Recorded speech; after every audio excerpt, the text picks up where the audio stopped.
Welcome to In the Mix, the show that puts masonry in the spotlight, block by block, brick by brick. I'm your host, Adam Hutchinson, Executive Director, Professional Engineer, Industry Advocate, and believer in the power of resilient building design. Every week, I sit down with architects, engineers, contractors, and building owners to break down how masonry makes our community stronger, safer, and more resilient. We're here to share stories, tackle the tough questions, and help you see what's possible when we build better together. Let's get in the mix.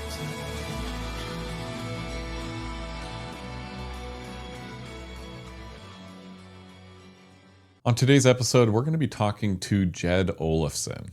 He's the current president of the Masonry Institute of Washington.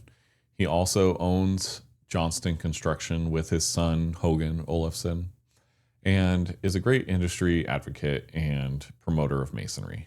We're going to be talking about his past, how he went from panelized masonry design and the importance of drafting and organizing how you work with a material, to how we can build panelized systems such as this archway right behind us. We are going to talk about the transitional leadership and what's needed to really bring up the next generation of masonry executives, masonry promoters, and also how family businesses can help promote the masonry industry. I hope you guys enjoy, and now let's get in the mix. Jed, let's get started. So Tell us about yourself, where you started, where you've been. So I started back in 1982 in the masonry industry working for Berkshire Panel Systems. So we did pre-manufactured brick panels and pre-manufactured granite panels and would hang them on the buildings to expedite the installation of brick. Okay. That's a lot. Like, then this whole archway is perfect for you, right? Yes. Yeah, that's kind of the inspiration behind it. So it was prefabricating something that would just install really quickly rather than bringing the mess into the office. Yeah, I mean, this thing went together really smoothly here in the office here. It was a lot cleaner to install a pre-manufactured panel rather than having to. Yeah, and then the problem is you don't have to wash it. Right. Yeah, you can wash it all. So how do you contain all the mess when you're trying to wash? Oh man, wash I can't inside of a imagine. building. What would you do? Would you use like a you basically build a plastic trough tent. Yeah. With a bathtub kind of, and collect all the water and get the water out of here. And so let's go back to where it all started. How did you choose masonry? It was just by chance. I worked for a company drafting. So I have a machine design and drafting degree. So I was doing, machine parts. And then I worked with a gentleman there. And then when I left the company, he left at the same time, but he went to a masonry company and I went to Boeing. Okay. So then I got laid off from Boeing and called him up and said, I just got laid off. And he says, well, I've got lots of work for you to do. So that's how I got into the masonry industry, but it's with the background in, mechanical drafting and working with. And that was back when it was hand drafting, right? Yeah. So I drew on the board for 14 years. Okay. And then I learned how to do AutoCAD at home to see if it'd be worthwhile bringing it into the office. Right. AutoCAD's interesting. I've worked with it for over 20 years now. Let's see, 96, 98, somewhere in that time frame is my first version of AutoCAD. It was 93 for me. Yeah, that's pretty close. I mean, yeah, it was a new technology for us in middle school and high school, so the way we learned, right? So tell me about how did you go from drafting to So I was drafting at Flow Systems, which did the high pressured water cutters. Okay. If you've heard of those, they do. Yeah, kind of like the CNC. Yep, CNC cutters. with the water jet. So Yep. I was in kind of the beginning of that stage. So then when I was at Boeing, was drafting there as well. And then when I went to Berkshire's, we would draw all the panels. Okay. And coordinate all the embed placements in the buildings and in the panels, right, so that hopefully they would fit together.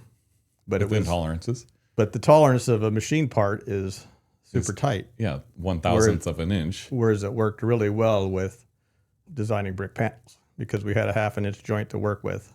There you go. And then it's just designed like a machine part. Mm-hmm. So the fit, that's how I got into masonry. So it was just by chance. Just by chance. But then it was making panels. Okay. And then, so that's panelized systems. When did Yep. you get a trowel in your hand? I never did. Never did. Okay. Nope. So just So like, I've laid all my masonry on either the board or in a computer. okay. That's interesting. So you went from the panelized systems to working with Johnston Construction. Yep. Tell me about how that transition worked and So I was at Berkshire's for 23 years, and then when they retired, we decided not to continue the business because I talked about maybe taking that one over. So then we decided to not do that, and then Johnston had called and asked if I'd be interested in joining them, and I wanted to be an owner because I had started a company during that time. So then Johnston's came about, and then so I joined forces with them as a co-owner. as a co-owner. Yep. Okay. We worked together for about 6 months to see if we liked each other. There you go. And so then that's when I joined, and then Mike started to retire from Johnston's. So that's pretty recent then. 2005. 2005. Okay. So 20 years ago. Yeah, It's been a while. So then now one of the things that we have quite a bit of in the masonry industry is we got the old guard going into the sunset, and we got some new young blood coming up. How have you handled that transition with your son and bringing him up into the industry? So he's kind of been in the industry since he was young. Mm-hmm. So my wife and I, we built our shop that we lived in for 12 years, and then we built our house. Okay. All by ourselves. Didn't sub it out. Out of masonry? We got some masonry, but mostly wood. Yeah, sure. But Hogan and the kids, they grew up working on the house. So Hogan's got a vast knowledge of construction and then what hard work requires. Yeah. Rather than just going out and buying something, we were building our place to live.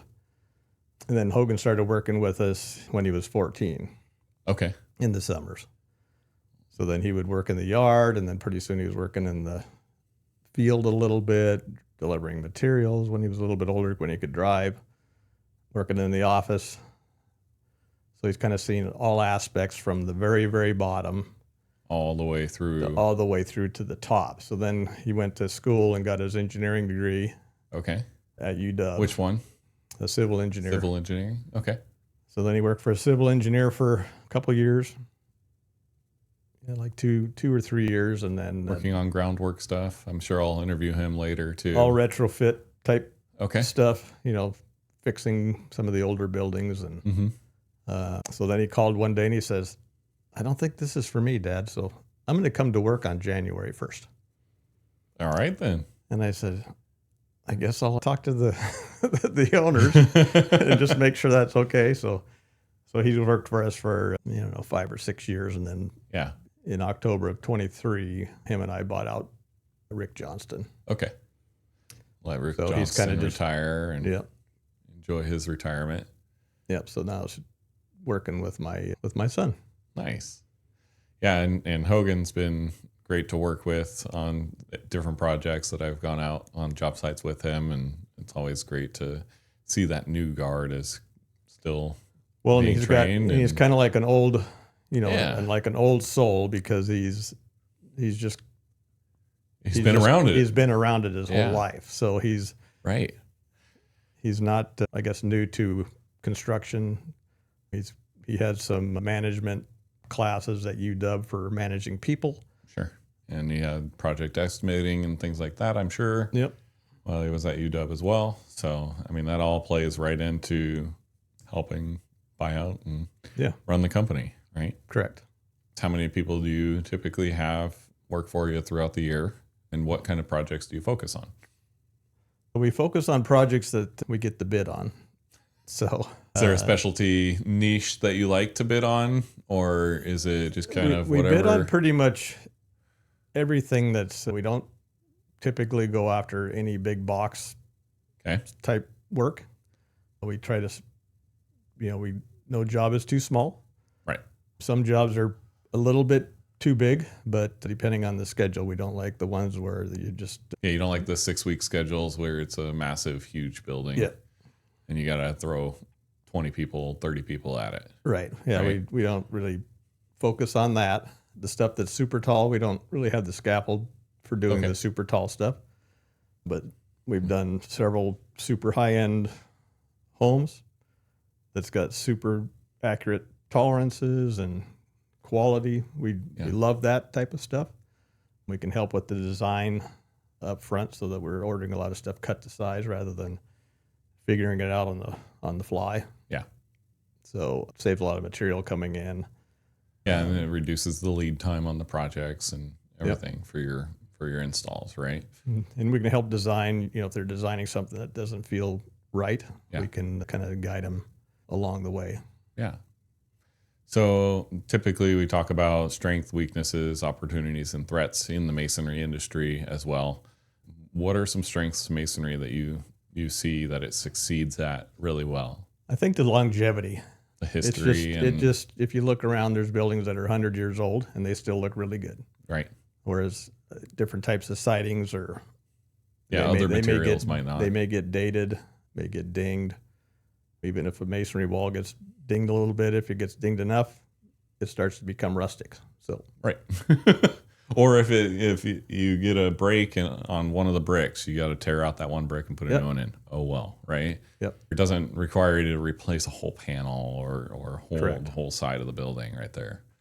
I had a project over when I was going to physical therapy in Spokane. A car ran into the brick side of the building and it busted through the brick, maybe protruded 6 inches into the building. A whole car hit the building, right? And in their retrofit of it, instead of doing the flat red brick wall, they took out the panel right under the window and put it in at a 45-degree angle, interlocking angle. Oh, that's nice. And it was just one of those nice accents where, hey, we've got a claim. They're going to pay for the new wall. It's not much more to put in a different, same brick, just different pattern, and it Make it an accent. It gives it a nice little accent. And maybe the architect that originally did it was just looking at economics and just wanted to get the building out so he could sell it off. But yeah, it was just kind of one of those scenarios where even if a whole car runs into a building, you don't have to replace the whole wall, just where it's damaged, right? And we did a house in Tacoma. It got hit by a car on a corner. Okay. And the car was traveling about 80 miles an hour, but it was a glancing blow. The car hit the rocks, hit the house at about, it was probably 4 feet above the ground, and hit right before the entrance, glanced off and hit the other side of the entrance. But there was very little damage of the framing inside because the brick was a shock absorber. Right. And the ties took a lot of that load since it was glancing. Mm-hmm. So we just changed the brick out and this was back to new. That's definitely an opportunity for masonry if we need to repair. What other opportunities do you see for masonry promotion that we need to educate architects, engineers, contractors, building owners, building officials? I think one of the jobs we have in Tacoma that's coming up, it's an auto parts custom high-end car repair. And it had a fire inside of a CMU building, and it had a gypsum sheetrock ceiling, and it had four cars inside fully engulfed in flames. And they're going to modify the building. The CMU, there was no damage to the CMU at all. And there we go. The only modifications they're doing is they're changing the one end of the building from a glass garage door to infilling that with CMU and then putting the door on the back. Okay. Because they had a break-in and then somebody caught the cars on fire. So they'll have more security with the door on the inside. Yep. But just, we've got photos of the damage, and the trusses are not damaged because of the sheetrock lid. And the walls are not damaged because they're all CMU. So they basically have to re-sheetrock. We're doing a little bit of fire containment system right there. Yeah. So that was super impressive. Yeah. If we can share those pictures, that'd be awesome, because we're going to have a website with the podcast. It's called masonrymix.com, and we'll put other promotional efforts on there and kind of tie it in with the... Yeah, because a lot of buildings or apartments will have like a firewall. Yeah, of course. I've seen they used to have CMU firewalls, and now a lot of times you'll see double-walled sheetrock firewalls. But just seeing this fire and how violent it was, and to not have any damage to the wood trusses was pretty crazy, pretty eye-opening. Yeah, I think that'd be great to share with people so that they can really understand the whole concept of compartmentalization and how passive fire resistance works. Mm-hmm. I think a lot of people don't understand that, or if they do understand it, it's maybe thought as, oh, that's how they used to do it. We have sprinklers now, so we don't have to do it that way. Well, maybe we don't have to do it that way, but maybe we should, right? Yeah, it's just impressive to see that there's just no damage to the building. Just had to replace the drywall, and clean the walls, and some lights, and clean the walls, and some of the little insulation and superfluous, or whatever that word is. Yeah, extra stuff in there, right? Right. The stuff that's meant to melt, meant to burn away, and that's just how it is. Yeah. So what about threats and weaknesses to the industry right now? The biggest threat is the competition of other materials. Okay. So, not having masonry specified, because there was lots of choices. There was a big push for being green friendly. Yep. And then we didn't market at that time because our product is pretty green. We know it. Right. Nobody else knows it. So there's these other products that have certifications that say, oh, we're green friendly. So that's the way it went, and we lost a huge market share that way. Yeah, so that's an opportunity for us to try and rekindle that love for resilience, that love for sustainability and longevity of materials. What, in your opinion, or in your own mind, how is clay, brick, or CMU block more sustainable than other materials? It's just the durability of it. It doesn't go away. It doesn't melt away. It doesn't rain away. It doesn't rot. With the new mortars, the mortars last way longer than the sand mortars from 100 years ago. It's pretty much bomber proof. Yeah. We have these pictures that we've done testing on walls, where we've shot walls with 30-06s and 38 specials, some different other kind of guns, right? And even when we shoot brick, it'll spall a little bit. Yep. But the bullet doesn't go through. Right. And we don't talk about ballistics very much when we're talking about schools or public buildings or anything like that, because everybody wants to just hush it, right? But there's the inherent risk of that threat happening, and we've done testing that shows that brick and block will stop that threat from entering the building. Yeah, you might have a small repair to do, but oh darn. Replace a couple bricks because they got some potholes marks in them, or do a concrete patch on a CMU block, and away you go. Or if it actually looks really bad with the patch, then take out the whole face shell and put a new one in. Right. And away you go, right?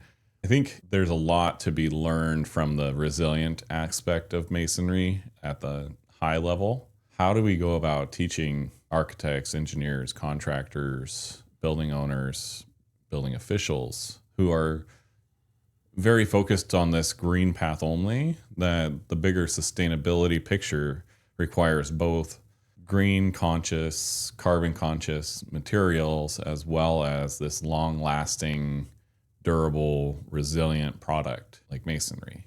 I think one of the answers to my own question is to put out this podcast and kind of talk to those kind of people about it. But how do you see the masonry industry picking up the slack on that education? I think we were doing well before COVID, because we were able to actually visit some of the design industry. We were getting together with them on different functions, getting architects and contractors together, and that was working pretty well, so that it's not kind of that scary, I can't talk to them, or right. But then COVID hit, and then it was like, well, nobody can come into my office anymore. So, and it's kind of human nature not to want to talk to people from the outside. Right. of your community, right? So I think it's just getting back into the offices. If we can get in early enough that it can be an impact to whether it's the job they're working on or future projects, it's nice to get in early. So at least it can be helpful with the design. Yeah, I think that's a huge aspect of it is building those relationships with the architects and engineers so that if they have any questions, they can just reach out to us, reach out to the contractors that they know and get some information or guidance that otherwise they wouldn't have available to them if they didn't pick up the phone. Right. Not everything's found by Google, right? Nope. We still have years and years of experience in the field, people who have done the engineering side of these buildings. And I think sometimes it's hard to call somebody you don't know, right? Right. So you sometimes pick up the phone because you know somebody, and it's a lot easier than just calling a random number and cold calling them and saying, hey, I have a question about masonry, and I saw your number on Facebook or Instagram or whatever, right? So I think part of this podcast, the reason why I want to do it is to build those relationships with the contractors and the architects and engineers, as well as showing people, hey, we have this wealth of knowledge with everybody in the industry. How do we get out there and share it? Well, here it is, right? I loved hearing about your drafting past. It really plays into my own history as well. As a computer-aided drafting and design graduate from ITT back in 2009, and then went into engineering, which lines up with Hogan's. Yep. So it's kind of cool. Well, and the interesting thing, like at Berkshire's, we did, people knew us because we did a prefabricated brick panel. Right. And they started that in 1976. So a lot of the jobs that we had, the architects would just call, say, we have a panel job. And all they would have is an elevation, a set of elevations and maybe 2 or 3 floor plans. And then we would come in and tell them where all the loads are going to be, draw up all the panels, all the jointing. That helped the engineers design the building to pick up the loads that we had. So we were on way ahead of your time. Really early. Yeah. On everything. So that's kind of the background of how it's kind of like a design build Yeah. operation, right? Yep, kind of before the time though. Yeah, way before this time. Yep. Yeah. So that's what and that's how I look at it is we're here to basically give them their dream, right? They've got a dream to do. Right. And we're here to help accomplish that dream. And then I've always, on every job, then we draw the masonry part of it. And then that allows us to have a good layout for our work, but also we can give that information to the general. Right. For locating his rebar, his dowels, just so that if I can make their job a little easier and have it in the right spot, it makes my job easier by the time we get there. That's called being a team member right there. Yeah, right? That's just... that's common courtesy, but it's not so common anymore. Right. Right. I think shop drawings is one of those things that I didn't realize the impact that it would have on my career early on, just because you always are handed shop drawings as a new engineer, right? Yep. The amount of shop drawings that I've reviewed, from steel shops to cold form truss shops, CMU shops, concrete shops, it's really amazing how much effort and time can go into them when you want a successful project. Yep. And then that's your last line of defense as an engineer. You can find things where you missed. It's like this. Right? I sent some drawings into this and we modified it to fit the hole, and then I can recreate that in real life. So exactly. And we were able to adjust how many bricks were up on top versus underneath and kind of make it look like it fits the area and looks aesthetically pleasing. So I know I have a great opportunity here as the executive director of the Masonry Institute of Washington, Oregon, and the Northwest Concrete Masonry Association to bring everybody together. How do you see that moving forward? Do you see more collaboration opportunities being the benefit to contractors, producers, architects, engineers, building owners? I guess the benefit I could see is you just have to come to one place. That's right. Rather than, let's say I talked to this certain person that's over here, but they only handle a block. And then over here is my brick guy. I think just a one-stop shop is the most beneficial. Yeah. I think that's probably the biggest thing that I'm pushing for in the industry overall, is to bring us all together. When you're all succeeding, it's easy to hire an executive director here, and here, keep it all separate, right? Now that we've kind of lost a little bit of our share over the last 5-10 years, really since 2000, I think there's definitely an opportunity to kind of join forces again overall and work together a little bit more to promote the overall industry, because it needs it, right? Yes, it does. So I know my goal is to get architects, engineers, contractors, building owners, building officials on the podcast. I appreciate you coming on the podcast today and sharing your insights on your background with the masonry industry. And I appreciate you coming on today, Jed. Yeah, thank you for having me. Yeah, thank you. Well, that's a wrap on today's episode of In the Mix, where we put masonry in the spotlight, block by block, brick by brick. A big thanks to our guest, Jed Olafson, for sharing their time and insights with us. If you enjoyed today's episode, do us a favor. Click that follow button, leave a quick review, and share it with someone who cares about building smarter and stronger. You can connect with me, Adam Hutchinson, on LinkedIn, and find bonus content from today's episode at masonrymix.com. In the Mix is produced by Espresso Podcasts and hosted by yours truly, Adam Hutchinson. You can find the podcast wherever podcasts are found. Hosting of the podcast is made possible by the Northwest Masonry Institute. Thanks for listening, and as always, stay curious, stay connected, and keep building strong. See you next week, right here in the Mix.